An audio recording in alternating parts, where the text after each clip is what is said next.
It was summertime on the island of Sodor. Gordon pulled the passenger express. It was very busy, but Gordon loved the hustle and bustle.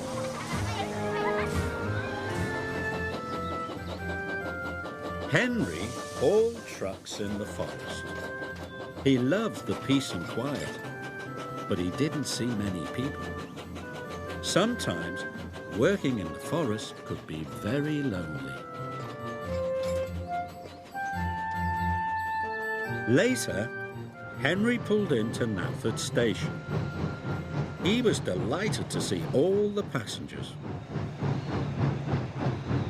But Gordon was not delighted to see Henry. "Keep your smelly freight away from my passengers," grumbled Gordon. "But it's only logs," chuffed Henry. "Passengers and freight do not mix," huffed Gordon, and he wheeshed away.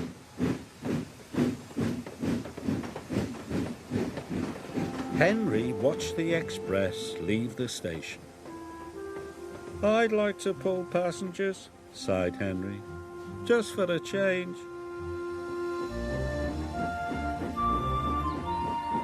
Henry stopped at the water tank on the edge of the forest. Children were standing by one of the trees. "What are those children doing?" Henry asked Thomas. "That's the old Sodor wishing tree," said Thomas. "They must be making a wish." "A wishing tree?" gasped Henry. "How wonderful!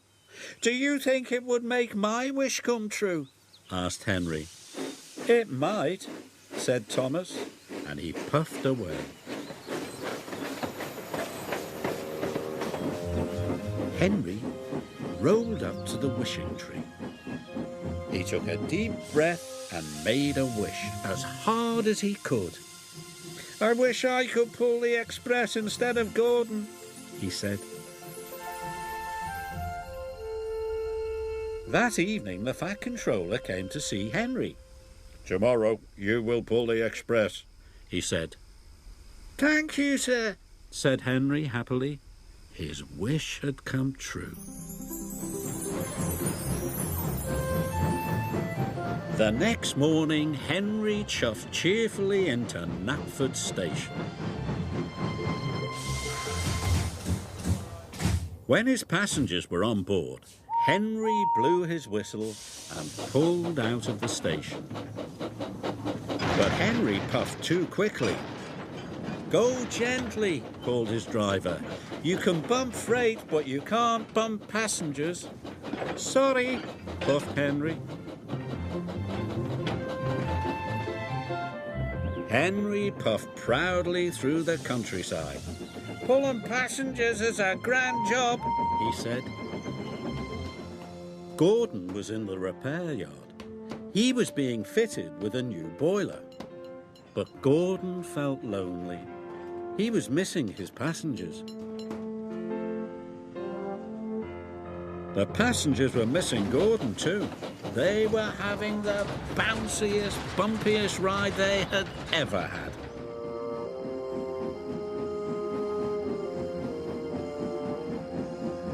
When Henry got back to the sheds, the Fat Controller was waiting for him. "There have been complaints," he said sternly. "Passengers are not like logs. You must be gentle." "Yes, sir," said Henry sadly.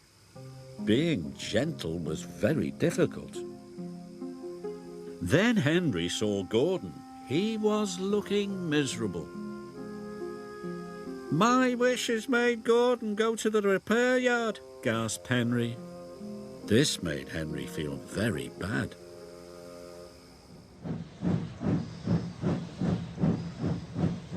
The next day, Henry had to collect the buffet car.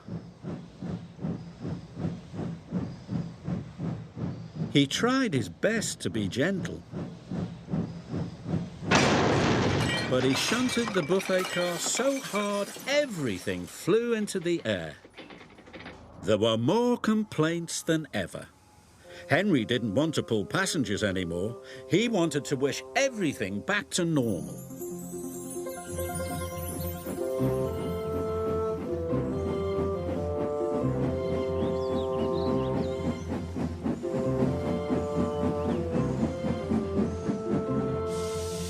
But when he arrived at the forest, Henry couldn't remember which tree was the wishing tree. "Oh, no," cried Henry. "Which one could it be?" Henry didn't know. So he decided to wish on all the trees. "I wish I could pull freight again," he puffed. Then he moved to the next tree and he wished again. "I wish I could pull freight again." The Fat Controller arrived on board Thomas. "What are you doing, Henry?" asked the Fat Controller. "You are causing confusion and delay." Henry told him all about the wishing tree. "Wishing trees don't run railways," said the Fat Controller. "That's my job. Gordon just needed some repairs. He'll be back tomorrow." Henry was delighted. The next day, Gordon came back to work. He looked as good as new. The passengers were so pleased to see him, they cheered and cheered and cheered.